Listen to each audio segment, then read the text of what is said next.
சரி, இப்போ வந்து நம்ம என்ன பார்த்தோம், உங்களுக்கு ரெண்ட் எழுதிட்டீங்க, கரண்ட் பில் எழுதிட்டீங்க, மேன் பவர் எழுதிட்டீங்க, சேலரி எல்லாம் போட்டு நம்ம டெய்லி சேல் ஒரு அசம்ஷன் பண்ணியாச்சு, வீக்கெண்ட் சேல் ஒரு அசம்ஷன் பண்ணிட்டோம், வீக் டேவும் வீக்கெண்டும் பண்ணியாச்சு. இப்போ நமக்கு என்ன வருது, வீக் டேல 32 பண்றீங்க, வீக்கெண்ட்ல மொத்தம் 36 பண்றீங்க. ஓகேவா? டோட்டலா என்ன சேல்ஸ் பண்றீங்க? 68,000 சேல்ஸ் பண்றீங்க. இப்போ என்ன ஆகுது, உங்க செலவு 72,000. அப்ப நட்டம் எவ்வளவு?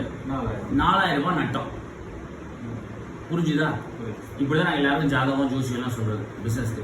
அப்ப இந்த இடத்துல 2,000 ரூபாய் பண்ண முடிஞ்சா இந்த இடத்துல கடை எடுத்து இந்த ஒர்க் அவுட் பண்ணணும். 2,000 பண்ண முடியாது, எங்க பண்ண முடியும் நான் இங்க போயிடும். ஓகேவா? உங்களோட சுச்சுவேஷன் வந்து என்னன்னா, நீங்க ஒரு இடத்துல ஏற்கனவே டீ ஃப்ரான்ச்சைசி வச்சிருக்கீங்க.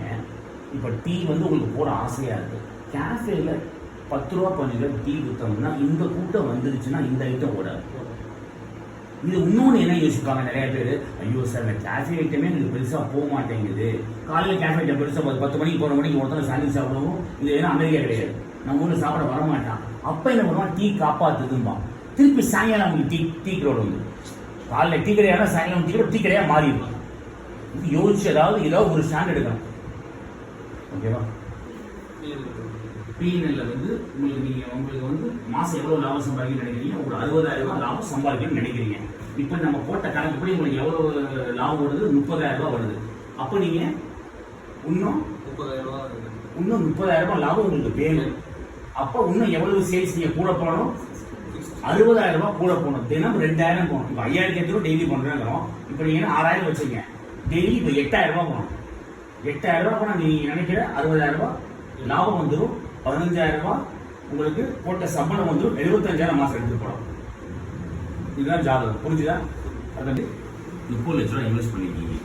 பட் ஆனா சுத்து வட்டாரத்தில் சின்ன கடைகள் தான் இருக்கு. க்ரௌட் அட்ராக்ட் பண்ணணும்னு நினைக்கிறீங்க. இப்போ என்ன பண்ணலாம் அப்படின்னா, ரேட்டை அதிகம் வச்சீங்கன்னா உங்களுக்கு ஃபுட் காஸ்ட் வந்து கண்டிப்பா கம்மியா இருக்கும், லாபம் அதிகமா இருக்கும். ஆனா அந்த க்ரௌடு வந்து இவ்வளவு நாளா டீ கடையில் பிடிச்ச க்ரௌடு, பேக்கரியில் சாப்பிட்ட க்ரௌடு 140 ரூபாய்க்கு சாண்ட்விச் சாப்பிடலாம்னு யோசிக்கணும். Very simple. அப்போ சாண்ட்விச் 70 ரூபாய் வச்சுன்னா வால்யூம் ஏறும். நான் இவ்வளோ இன்வெஸ்ட் பண்ணியிருக்கேன், அதுக்காக எனக்கு இந்த காசு வேணும்னு சொல்றது நியாயம் தான். ஆனால் இன்னொரு பெரிய தப்பு என்ன எல்லாரும் பண்றாங்கன்னா, முதல் ரேட் அதிகம் வச்சு அப்புறம் படிச்சா வரமாட்டான். எல்லாரும் வந்துட்டு போயிடுவான். கடை வந்த உடனே கடை காசுன்னு ஒரு ஸ்டாம்ப் வாங்கிட்டீங்கன்னா அப்புறம் உள்ளுக்குள்ள வரமாட்டான். ஆரம்பத்தில் 70 வச்சுட்டு அப்போ 80 பிரச்சனை கிடையாது. நீங்க 140 வைக்கும் போது ஊருக்கே தெரிஞ்சிடும். 70 ரூபா குறையும் போது ஒரு வேலைக்கும் தெரியாது. சொந்த கடையில் அனுபவிச்சிருக்கேன்.